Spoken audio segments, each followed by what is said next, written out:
आज दिनांक 25, आजही सुद्धा पाणी झाला. लक्ष्मीपूजन बसून आमच्याकडे पाणी चालू आहे. या ठिकाणी लक्ष्मीपूजन बसून ते आज 25 तारीख आमच्याकडं लक्ष्मीपूजनच्या दिवशी असा पाणी झाला. पुऱ्या बारिशमध्ये पाणी झालं, एवढा पाणी झाला. अनेक शेतकऱ्यांचे कापसाचे हाल केली आणि खणसाचे हाल केली. काहीच्या सोयाबीनवरल्या पट्ट्या उडाल्या, काहीच्या सोयाबीन खालून पाणी गेलं, पुंजा खालून पाणी गेलं. अशी परिस्थिती समजून घ्या लक्ष्मीपूजन दिवशी झाली. नंतर पुन्हा भाऊबीज दिवशी पाणी पडला. त्याच्यानंतर 23 तारखेला पाणी पडला, 24 तारखेला पाणी पडला, 25 तारखेला पाणी पडला.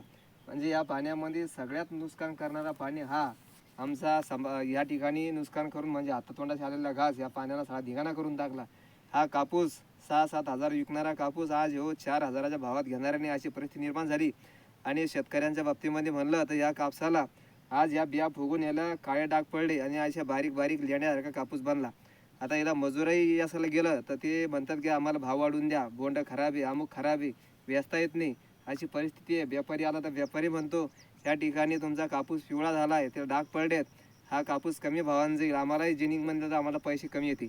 अशा या परिस्थितीमध्ये सध्या या ठिकाणी अनेक शेतकऱ्यांचं नुकसान झालं. आमच्या मावंडळा गावामध्ये आजूबाजूने खेडे असतील, या खेड्यांचं नुकसान झालं.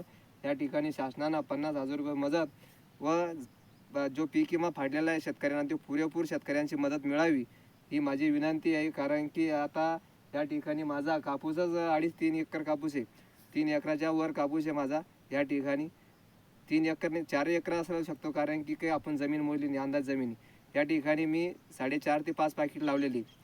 ही पाकिट लावल्यानंतर हा सगळा कापूस अख्ख्या शेंड्यापासून तर बुळापर्यंत फुटला आणि याला मजूर नाही भेटलं. त्याच्यामुळे या ठिकाणी हाल झाली शेतकऱ्यांची. तर मला एवढंच म्हणायचं आहे शासनाला की आम्ही तुम्हाला आमचा हक्काचा पीक विमा भरेले, आमचे 8-8, 9-9 हजार रुपये गेले, याचा आम्हाला पुरेपूर लाभ भेटावा म्हणून आम्ही तुम्हाला अपेक्षा करतो.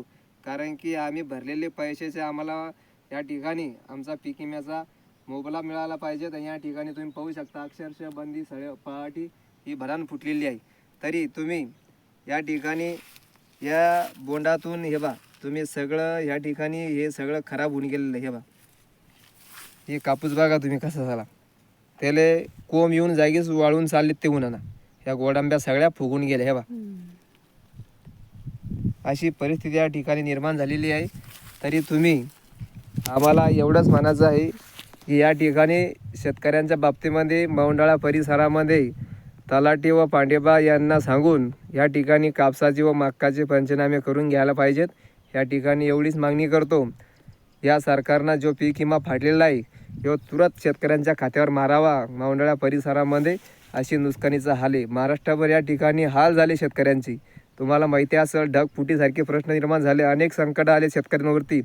तरी या ठिकाणी तुम्ही तातडीनं गंभीर या ठिकाणी शेतकऱ्यांना आश्वासन देऊन सांगितलं आणि कसल्याही प्रकारचा लाभ मिळत नाही अशी परिस्थिती या ठिकाणी निर्माण झालेली आहे.